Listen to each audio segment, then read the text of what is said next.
Can you remember an NBA game in which MJ would have been accused of not being all there? He just did not seem mentally or emotionally engaged. He packed it in. I mean, he gave up, right? He gave up. It seemed like he gave up. Of being disinterested? Of quitting on his team? And to me, when you come out and you're passive and you kind of just don't give it your all when your team needs you, you can't really have that discussion as far as I'm concerned. Do you remember a game anytime in MJ's career where he would have been accused by his teammate of giving up on the game or his team? I can't get over the fact that he didn't show up in Dallas. Not because I was on the team. Not that I was on the team, but the fact that he was the best player and everybody was depending on him to show up and do what he does, and he was MIA. Jordan never had that. But you're gonna say somebody that quit in the finals at the end of everything when all the marbles on the table, that you're gonna say he's the greatest of all time. I can't buy that. Thank you. Not one time has this happened. The only thing you ever hear from anyone about Michael Jordan is that he was a total assassin, and he would never give you an inch on anything.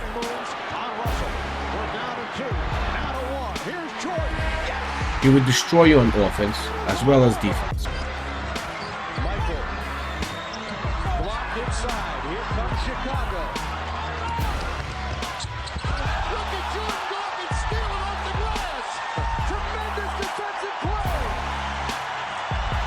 Can you believe that? Which is represented by his 10 scoring titles, with 7 consecutive, a record shared with Wilt Chamberlain, and 9 appearances in the All-NBA All-Defensive First Team.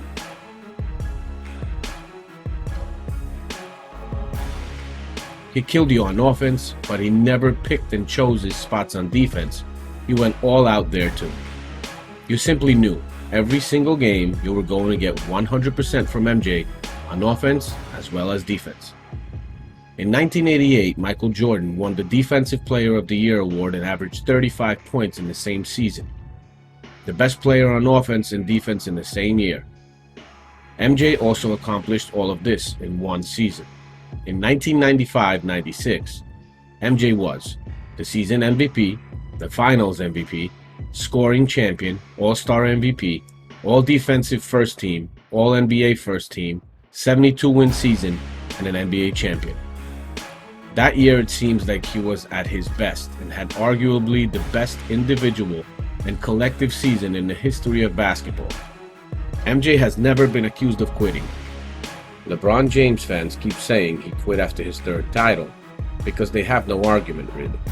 He walked away because of the death of his father, and because that took a huge mental toll on him because he and his father were so close.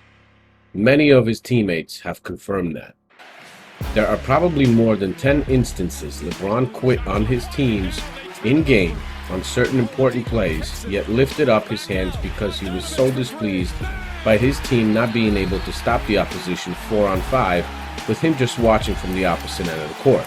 And then in transition, where are the Cavaliers? 4-on-1. Here, LeBron James, you have to give effort getting back. Mistake was made by whomever. That's poor effort by James and Bogdanovic. Between Bron and MJ, there is no comparison, no GOAT conversation. That conversation has been over for years. You have James quitting on plays during games, being called out by his own teammates as well as other players, including some Hall of Famers like Grant Hill. There's no conversation or debate on the GOAT. MJ's the GOAT, and that's it. If you want to be included in the debate, you cannot have things like being outplayed by Jason Terry in the NBA Finals on your resume, or being called a quitter by your own teammate. Even the debate on Bron possibly being the NBA all-time scoring leader is not valid. First of all, the game has changed and is allowing players to score more points because the game is so much softer. Also, if you just look at the total points scored by a guy, with Bron having more all-time points than MJ, there is no chance that makes James the GOAT. Would you pick a healthy Robert Horry on your team or a healthy 100% Brandon Roy that played in Portland? Huh? Brandon Roy was a much better player than Robert Horry ever was. Yet Horry has more points and assists than Roy. So what does that prove?